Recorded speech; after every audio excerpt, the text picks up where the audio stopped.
अब महोदय हमारे इस रतलाम ग्रामीण का जो विधानसभा है उसके अंदर जो जमीन जा रही है उसके 52 गांव शेड्यूल एरिया के अंदर आ रहे हैं। जो आरटीआई लगा के हमने फाइल किया, उस शेड्यूल एरिया में सरकार की 1 इंच भी जमीन नहीं है। यह पीरामल जजमेंट बोलता है, तो क्या आप उस जजमेंट के खिलाफ जा रहे हैं? ये महोदय समता जजमेंट भी ये बोलता है कि अनुसूचित क्षेत्र में एक व्यक्ति है और भू राजस्व संहिता की जो 165(6) है उस धारा में यह लिखा है कि आदिवासी की जमीन गैर आदिवासी नहीं ले सकता। तो क्या सरकार आदिवासी है जो हमारी जमीन ले रही है? और अनुच्छेद 141 के तहत जो न्यायालय ने जो माननीय सुप्रीम कोर्ट ने जजमेंट दिए हैं वो हर न्यायालय पे लागू है, भले वो एग्जीक्यूटिव न्यायालय हो, जुडिशियल न्यायालय हो, तो हर जगह लागू है। तो संविधान की अवमानना और माननीय सुप्रीम कोर्ट की अवमानना करने वाले के खिलाफ 124(a) के तहत देशद्रोह का मुकदमा क्यों नहीं होना चाहिए? हमारी लड़ाई यह है कि हम आपसे बार बार कह रहे हैं कि हम ट्रीटी पे हैं, हम लोग एग्रीमेंट पे हैं। आपका जुरिडिक्शन 10 साल की राजनीति आरक्षण देकर के हमको आपने फंसाया है, इसलिए आप लोग हम पे डंडा चला रहे हैं। यह प्रवृत्त विधि, यह एडॉप्शन ऑफ लॉ, राष्ट्रपति ने जो कानून गोद लिया है उसके तहत प्रवृत्त विधि और विद्वान विधि बना करके लागू किया है। जो फॉरेस्ट एक्ट बनाया, अभी ये बोल रहे सरकारी जमीन, ये फॉरेस्ट एक्ट बनाया, ये अनुच्छेद 13(2) के तहत हमने विरोध जता दिया तो ये शून्य हो गई। तो फिर आप कैसे कह रहे हैं हमारी जमीन? संविधान को मान आप नहीं रहे हैं, कानून को मान आप नहीं रहे, और देशद्रोह हमको कह रहे हैं। ये कहाँ का कानून लाया है? तो ये चीजें हैं। हमारे 52 गांव अनुसूचित क्षेत्र है और उसकी 1 इंच भी जमीन महोदय हम गर्दन कलम हो जाए जमीन हम नहीं देंगे। भले ये ज्ञापन एज ए आप राज्यपाल जी हैं, एज ए आप कलेक्टर हैं, आप राष्ट्रपति जी हैं, ये मान करके हम आपको ये ज्ञापन दे रहे हैं। भले आप एक अनुविभागीय अधिकारी हैं पर हम आपको एक राष्ट्रपति की, क्योंकि हमारे यहाँ राष्ट्रपति और राज्यपाल ही 2 मात्र कानून लगा सकते हैं, इसके अलावा हमारे यहाँ कोई। आप जानते होंगे कि 153 के तहत जो कार्यपालिक शक्ति है उसमें मुख्यमंत्री और राज्यपाल दोनों मिलकर के सामान्य क्षेत्र में लगाते हैं। हमारे क्षेत्र में सिर्फ राज्यपाल स्वाभिवेक शक्ति से लगाता है। फिर भी हमने आरटीआई फाइल करी आपके राजभवन में, यह पूछा 5वीं अनुसूची एक क्षेत्र है, कानून नहीं है, उस क्षेत्र पैरा 2 के तहत कार्यपालिक शक्ति का विस्तार हुआ है? बोले नहीं हुआ है। नहीं हुआ है तो आपका कार्यपालिक शक्ति हमारे अनुसूचित क्षेत्र में क्या कर रहा है, यह हम आपसे पूछना चाहते हैं। टोटली असंवैधानिक काम है, टोटली असंवैधानिक काम है आपका, यह हम आपको बार बार बोल रहे हैं, इसके बावजूद भी आप हम पे प्रहार करे जा रहे हैं। तो महोदय यह ज्ञापन लाया हूं, इस ज्ञापन में मैं जो आपको धारा दे रहा हूं, शेड्यूल डिस्ट्रिक्ट एक्ट 1874 में हमने अंग्रेजों से लड़के हमारी टेरिटरी को आजाद करवा लिया था, आपने हमको गुलाम बनाया। भारत शासन अधिनियम जो 1935 है, सेक्शन 91, 92 और 311, जो 91, 92 है उसको एग्जिस्टिंग लॉ बना करके हमारे जो आपका जो वर्तमान संविधान है उसमें डाला। और 311 भारत की 3 क्षेत्र थे, इंडियन स्टेट, ब्रिटिश इंडिया और ट्राइबल एरिया, उस पर जुरिडिक्शन लगाने के लिए आप लोगों ने ट्रीटी करा, एग्रीमेंट करा और कहा, ट्रीटी करा, एग्रीमेंट करा और कहा कि यहाँ का लोकल लॉ जो चलेगा, लोकल लॉ यानी force of law and existing law, जो गांव का जो विधि विधान, ग्राम सभा, रूढ़ी प्रथा, विधि को बल। अब विधि को बल का मतलब क्या है? संविधान का पूरा बल हम हमारे समाज के बीच में रखते हैं, यह हमारा लोकतंत्र है। अगर ज्ञात हो तो संविधान की डिबेट में जयपाल सिंह मुंडा ने माननीय अंबेडकर जी को यह कहा था, हमारे समाज को क्या लोकतंत्र सिखा रहे हो, हमसे तुमको लोकतंत्र सीखना पड़ेगा। ये हमारा समाज, पुरखाई समाज कब से लोकतंत्र में बसते आया है। महोदय इंडियन इंडिपेंडेंस एक्ट का जो सेक्शन 7ABC है, इंडियन इंडिपेंडेंस एक्ट वो एक्ट है जो भारत को आजादी देता है, तो उसमें जो सी वाला इलाका है वो सी वाला इलाका हमारा है, ट्राइबल एरिया। इंडियन स्टेट राजा महाराजाओं वाला था वो आपने मिला लिया, ट्राइबल एरिया जो 371 के अंतर्गत आता है वो आज तक नहीं मिला है और ट्रीटी पे चल रहे हो। ये 13(3) का को हमको विधि का बल है, 372(1) आपका यह 372 एक बोलता है 395 के तहत सारी संविधान की विधियां समाप्त होती है तो 372 एक पर्वत विधि को लागू कर लेता है। यह हमारा संविधान बोलता है। 244 एक 5वीं अनुसूची 76 के शासन प्रशासन कल्याण व हितार्थ के बारे में प्रति महामहिम राष्ट्रपति महोदय, महामहिम राज्यपाल महोदय, मानव अधिकार आयोग, माननीय मुख्यमंत्री महोदय, पर्यावरण मंत्री महोदय, प्रभारी मंत्री महोदय, ये जो हमारा मकसद था कि ऐसे कार्यपालिक मजिस्ट्रेट जिला दंडाधिकारी है उनसे ही हम उनको ही ज्ञापन देंगे।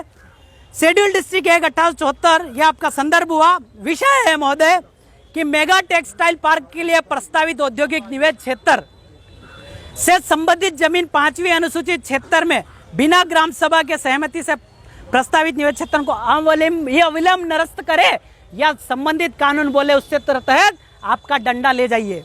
ये मेरा आपसे निवेदन है।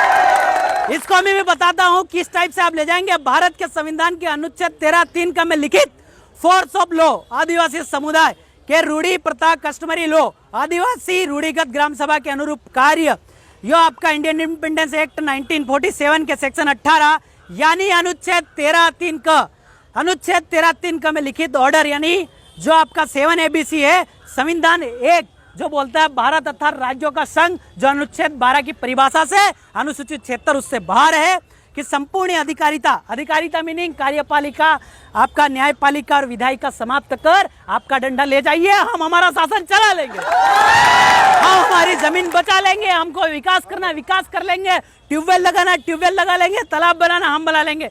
तुमको कोई अधिकृत नहीं है यहाँ, क्योंकि आप लोग हमारे जो बक्सवा क्षेत्र है उसकी भी जमीन आप लोगों ने छीनी, अब बस्तर है वहां की भी जमीन छीन रहे हैं आप, वो भी हमारा ही खून है। महोदय सविनय निवेदन है कि आपके कार्य क्षेत्र अनुसूचित 76 अंतर्गत जो भारतीय संविधान के 5वीं अनुसूची 244 एक क्षेत्र के अंतर्गत आता है, इसमें महोदय मैं आपको बता दूं कि ब्रिटिश सरकार भी हम पे डंडा नहीं चला पाई थी और आप हमारे खिलाफ डंडा लेके आ गए। ये गलत है महोदय। तो 1874 लागू कर स्थानीय कानूनों को यथावत रखा गया। तत्पश्चात इन्हीं जनजातीय क्षेत्रों को भारत शासन अधिनियम 1935 में भाग 91, 92 तथा 311 के तहत विशेष संरक्षण प्रदान किया गया। ब्रिटिश सरकार ने देश छोड़ने के पूर्व उक्त जनजातीय क्षेत्रों की पारंपरिक संपूर्ण कार्यपालिका विधायिका और न्याय व्यवस्था को भारतीय स्वतंत्र अधिनियम 1947 के भाग 7 ABC में करार संधि के साथ भारतीय संविधान के अनुच्छेद 13(3) का एवं 372 में विशेष रूप से विधि का बल दिया है। यानी कि संविधान हमारे क्षेत्र में हम संविधान भी चला सकते हैं जिसको रूढ़ी प्रथा और ग्राम सभा बोलते हैं।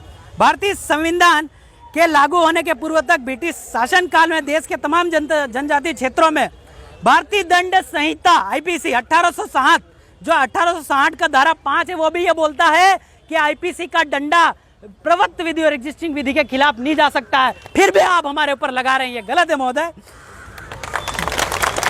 ये आपका जो IPC लगने के बाद में CRPC के तहत जो काम होता है 1898 1898 का बना हुआ कानून अभी तक चल रहा है, वही एग्जिस्टिंग लॉ है और एग्जिस्टिंग लॉ को यहाँ पे परिभाषित 366(10) में करा गया है।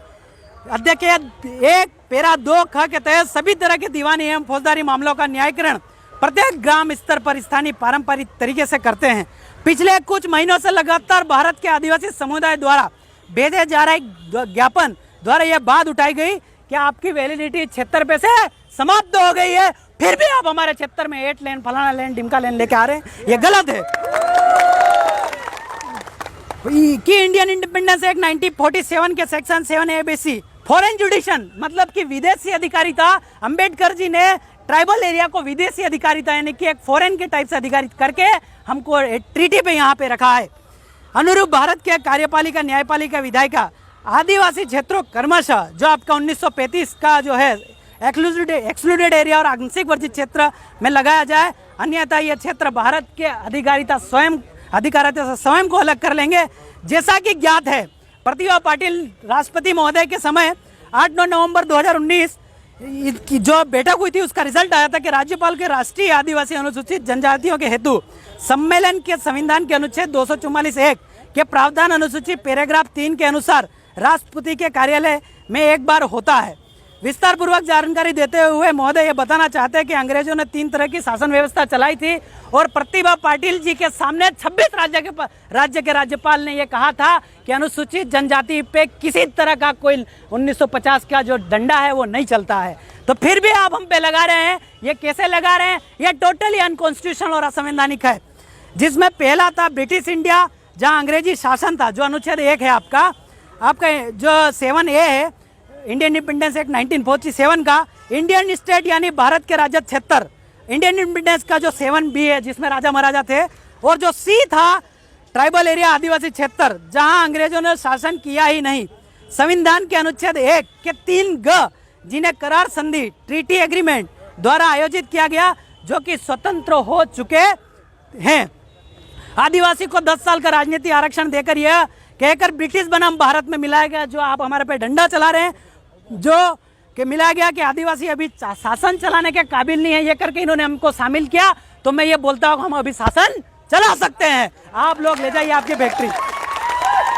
10 सालों के लिए आप हमें अनुच्छेद 334 द्वारा, ये हम अनुच्छेद भी इसलिए बता रहे हैं कि आपका डंडा फिर से गलती न कर बैठे। महोदय ये जो करार है अनुसूचित क्षेत्र वर्सेस भारत शासन की अधिकारिता में हुआ है, जिसमें आपकी सरकार की संपूर्ण अधिकारिता की वैलिडिटी हमारे क्षेत्र पे समाप्त, क्षेत्र में सारी कार्यपालिक शक्ति न्यायपालिक करार के माध्यम से चल रही है। इस व्यवस्था में हम काफ़ी समस्याओं का सामना करना पड़ा है। श्रीमान जी से निवेदन है कि हमारे समस्या का समाधान करें, अन्यथा आपकी अधिकारिता आपके क्षेत्र में ले जाइए।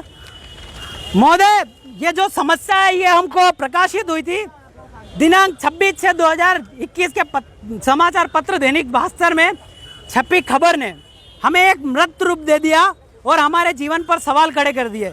खबर यह थी कि मेगा टेक्सटाइल पार्क के लिए रतलाम में बनने वाले औद्योगिक निवेश क्षेत्र के लिए राज्य सरकार हमारी जमीन जो है जीवन यापन की वो 1466 हेक्टेयर जमीन छीनकर औद्योगिक निर्माण के लिए देने का प्रस्ताव किया है। समाचार पत्र में छपी खबर के अनुसार प्रस्तावित की गई जमीन इस प्रकार है, जो टेबल छपी थी मैंने ऐसी एचडी छापी है। बिबड़ौद में सर्वे नंबर 122 जिसका क्षेत्रफल हेक्टेयर में 724.23, जो सरवनी खुर्द है उसमें सर्वे नंबर 2 28, आपका जामथून में सर्वे नंबर 1 2.1500, जुलवानिया 15 87.030, पलसोड़ी 19 634.5323, रामपुरिया 1 5.940। इसके कुछ दिन पहले 21/06/2021 को इसी समाचार पत्र में खबर छपी थी। स्पेशल इन्वेस्टमेंट रीजन का प्रोजेक्ट के तहत इस योजना में 2400 उद्योग लगेंगे। कितने? 2400। ये लोग हमको बर्बाद करने पे तुले हुए हैं। और महोदय इस योजना के तहत ली जाने वाली जमीन को 1542 जो है उसको शासकीय जमीन बताया, जो कि आपका हमने पी रामारेड्डी जजमेंट के तहत अवैधानिक बताया। आप और जो 256 है वो निजी भूमि बताया। निजी भूमि तो तुम भूल ही जाओ, अनुसूचित क्षेत्र की 1 इंच भी जमीन तुमको हम ना देने वाले।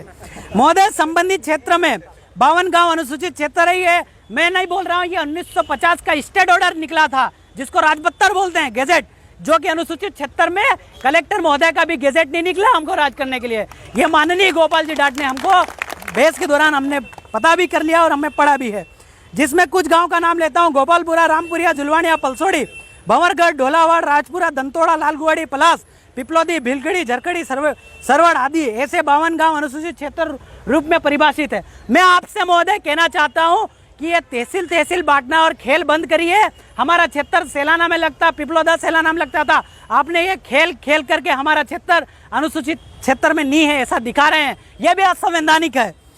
ये उच्चतम न्यायालय का फैसला आया है वेदाता के अनुसार, न लोकसभा न विधानसभा सबसे ऊंची तो ग्राम सभा के खिलाफ ये जा रहे हैं, अर्थात ये देशद्रोही है। उच्चतम न्यायालय का फैसला पी रामारेड्डी बनाम 1988, अनुसूचित क्षेत्र में केंद्र और राज्य सरकार की 1 इंच भी जमीन नहीं है, फिर क्यों मांग रहे हैं आप? वो जमीन ग्राम सभा की है। उच्चतम न्यायालय के समता जजमेंट, अनुसूचित क्षेत्र में सरकार एक व्यक्ति है 14 फॉरेस्ट को लेकर के एक केस चला था, उस केस में ये आया था, सुप्रीम कोर्ट बोल रहा है, मैं ना बोल रहा हूँ।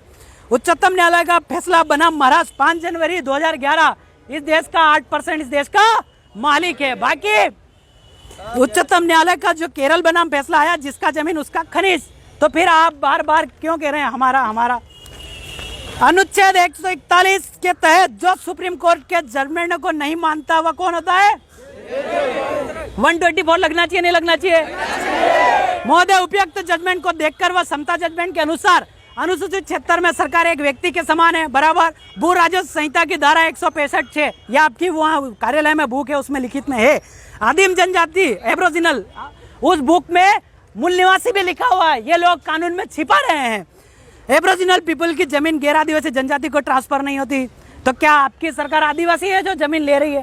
ये गलत कर रहा है। अगर फिर भी इस प्रकार का रूपांतरण करने की प्लानिंग कर रहे हो ना, ये प्रक्रिया अवैधानिक है, और अगर ये अवैधानिक प्रक्रिया करते हैं तो आप देशद्रोही होंगे।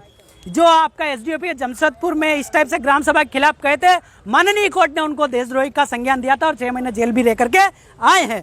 उच्चतम न्यायालय का फैसला पीरामरेड्डी बनाम 1988 बोलता है कि अनुसूचित क्षेत्र में केंद्र और राज्य सरकार के 1 इंच भी जमीन नहीं है, तो इस क्षेत्र में सरकार की जमीन कहाँ से आई और उसका बाप कौन है? ये जरा हमको सरकार का बाप बता दीजिए। ये इसका माननीय राज्यपाल का, अगर ऐसा कोई कानून लाए हैं तो राज्यपाल जी का गेजेट दिखा दीजिए, जिसको भारत राज्य पर संविधान आदेश से बड़ा कोई आदेश नहीं है, वो बता दीजिए तो हम आपको माने। उच्चतम न्यायालय का फैसला वेदांता के अनुसार न लोकसभा न विधानसभा, सबसे ऊंची ग्राम सभा, तो ये जमीन हमारे ग्राम सभा की है, आपकी सरकार की नहीं है। अतः हमारी ग्राम सभा को अनुच्छेद 13(3) का से विधि का बल प्राप्त है। अगर हमारी ग्राम सभा का विधि यानी क्या? न्यायपालिक, कार्यपालिक व्यवस्थिका का बल। अगर इन 70 सालों में ग्राम सभा विद्यमान विधि या प्रवत विधि को कमजोर करने के लिए कोई संशोधन बना है तो अनुच्छेद 13(2) आप पढ़ लेना के तहत आदिम जनजाति ने जो विरोध किया उसके तहत शून्य हो गया। फिर भी आप हम पे डंडा चला रहे हैं। महोदय, अनुच्छेद 141 के तहत माननीय सुप्रीम कोर्ट के जजमेंट हर न्यायालय में लागू है, जो आपके न्यायालय में भी लागू है। अगर कोई न्यायालय के जो कोई कार्यालय मानने से इनकार करता है तो आईपीसी की धारा 124(a) के तहत आप देशद्रोही हैं, अर्थात फिर भी हमारी जमीन लेने की कोशिश की तो हमारी ग्राम सभा आपको क्या बोलेगी? देशद्रोही। महोदय, ये एक जन आंदोलन है, क्योंकि इस निवेश क्षेत्र में जो कंपनी आ रही है उससे हर जाति और हर वर्ग का नुकसान है। इस निवेश क्षेत्र से बनने वाले उद्योग से उत्पन्न होने वाली भयानक जानलेवा समस्या इस प्रकार है, क्योंकि इस निवेश क्षेत्र में जो कंपनी आ रही है वो हर जाति और हर वर्ग का नुकसान कर रही है कि नहीं कर रही? पर्यावरण का नुकसान, कंपनी लगने से पूरा पर्यावरण नष्ट हो जाएगा, जिससे पूरे रतलाम जिले और शहर को ऑक्सीजन की कमी होगी, जो अभी तुम ढूंढते फिर रहे थे कोरोना काल में और हमारे गांव वाले पेड़ के नीचे ले रहे थे। पूरे शहर को दूषित हवा ग्रहण करना पड़ेगी। कंपनी से निकलने वाला दूषित पानी ढोलावट डैम में जाएगा, जिससे पूरा ढोलावट डैम का पानी दूषित हो जाएगा और पानी पीने वाले सारे प्राणी मर जाएंगे और प्रकृति दूषित हो जाएगी। उसके दुष्ट पापी कौन होगा? प्रशासन। जमीन से निकलने वाला पानी लाल पीला हो जाएगा, जिससे मनुष्य का जीवन संकट में पड़ जाएगा। यह बीजेपी के कार्यकाल में हिम्मत जी कोठारी के समय बना पर्यावरण पार्क उजड़ जाएगा। इनमें भी एकता नहीं है। जमीन पर निर्भर लोगों का जीवन नष्ट हो जाएगा। मतलब सीधा है कि इस निवेश क्षेत्र आने से किसी विशेष जाति वर्ग को पूरे मनुष्य